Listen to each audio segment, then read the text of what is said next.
Hi, and welcome back to another video. In this video, I'm going to talk about the exchange of value and when is it okay in terms of content creation to ask for something back from your audience? When is it safe to do so? So a lot of people struggle with this, where they're trying to figure out and strike that balance between how much content they produce and when is it okay for them to actually try to pitch a product or sell a service or ask for their audience to do something. Now, the reality is we're running businesses and we produce content to provide value, but at the same time, it is something that is a marketing tool for us to bring clients in. We have to actually sustain our businesses and sustain ourselves. Therefore, at some point, we have to actually sell products and sell services. And this is a fundamental part of any business. You have to bring in revenue. There is an issue where people still can't figure out how they fit their content into the context of actually selling something and creating more revenue. It's not as difficult as people might be thinking it is. It's not something that you have to really be too worried about, in my opinion. The way I look at it is it's like how a bank works. For ever so often, you do regular deposits. You go in and you put your money in and you save with that bank, and you use them like exclusively, right? So you are providing the value to the bank by providing them with your money that they can use to run the bank. They can use it to give out loans and give out services and run the services that they do. Now, at some point, ever so often, you are then able to go into that bank and say, look, I'm in a situation where I actually need to get a loan. I need a credit card. There's a situation I need to actually get some kind of service back from you.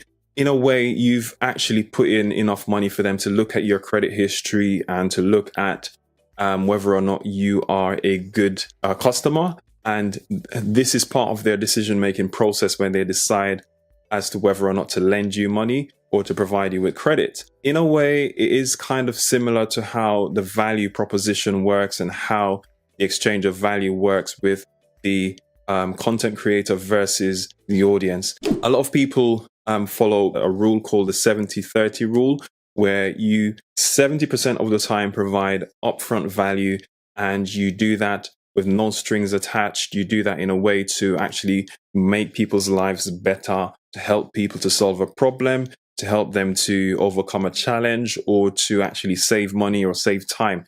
This is something that's invaluable. And this is what you need to concentrate on and realize that these people are getting all of this upfront value, which is doing something for them. It's probably saving them hundreds or saving them so much time so they can concentrate on something else in their business or something else in their lives. And you've made that possible because you've actually addressed a pain point that they have. We're all people at the end of the day, and they understand that you are also a business. There's this philosophy that I have where the more you give, the more you get back. And as a result, people will support you.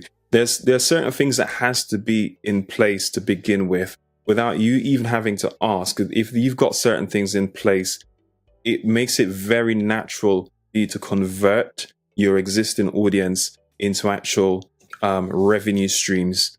Because at the end of the day, they are paying attention to you because you have something to offer them. And the exchange of value, bartering, if you will, is something that's existed for centuries now. So you need to think of it as the more you put in, the more you'll get out. But you have to deposit a certain amount of time, energy, and effort, as well as money, to provide all this upfront value to your audience, to the public, to whoever your target market is. They will always have you top of mind because they'll remember that point when they were helped by you and they saved money or they saved time, and you prevented them from having such a stressful time having to figure something out on their own or having to build something for themselves, because you provided them with this free tool or this free guide on something or this content that walks them through the steps to learn how to do something. So as a result, they would be more than willing to support you when it's time for you to launch a product or to mention some kind of promotion that you've got going on. So you really shouldn't feel guilty when you need to talk about your products and services. It's just a matter of finding that balance and making sure you're not coming across too salesy and you're not actually too fixated on selling, but actually more focused on providing value. So maybe if you follow the 70-30 rule, that is a useful way of gauging things. This is something that's very subjective in terms of it depends on what situation you're in, what your business is, and what you're trying to do, and the type of upfront value that you are providing. So if you agree or you disagree, let me know in the comments how you think the balance should be in terms of when do you promote versus when do you actually provide value. Should it be 70-30 where you do 70% of value and then 30% of promotions to sell a product or a service?